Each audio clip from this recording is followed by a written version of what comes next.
ये कहानी है एक ऐसे वीर पराक्रमी योद्धा की जिसने न सिर्फ पूर्वोत्तर की रक्षा की बल्कि मुगलों के गुरूर को भी कुचल डाला।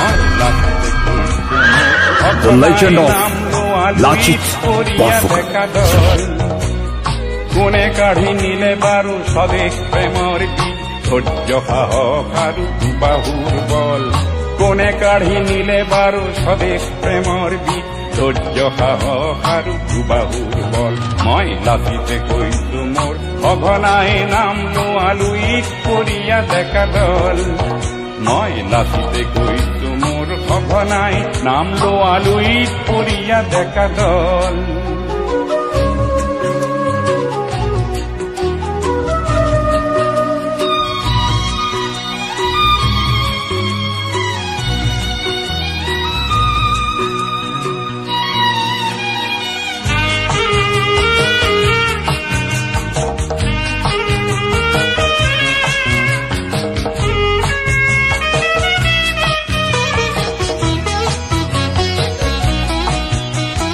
শত শত শহীদৰ আত্মাই আহি মোৰ মৈদাম আগুৰিছে বিননি তুলি। শত শত শহীদৰ আত্মাই আহি মোৰ মৈদাম আগুৰিছে বিননি তুলি। সকলোৱে কৈছে হি দেশ জাতি সমাজত হক প্ৰতাৰকবোৰ চিনাকি বুলি।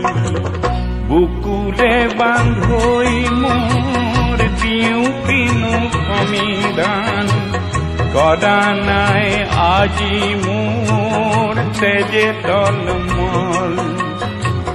বুকুৰে বান্ধৈ মোৰ দিওঁ কিনো সমিধান কদা নাই আজি মোৰ তেজে তলমল। মই লাচিতে কৈছো মোৰ সঘনাই নাম লোৱালো ইক কৰিয়া ডেকা দল।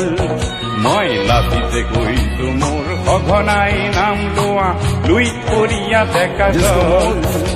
और हार का डर ना हो, जीत उसकी मुकद्दर में तय होगी।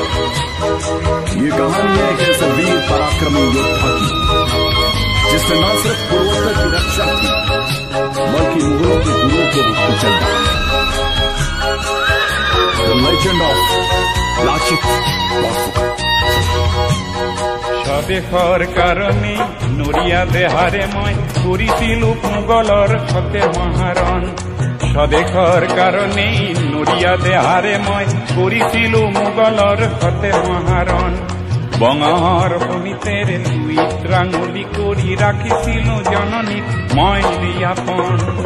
সেই জাতি সেই দেশ হৈ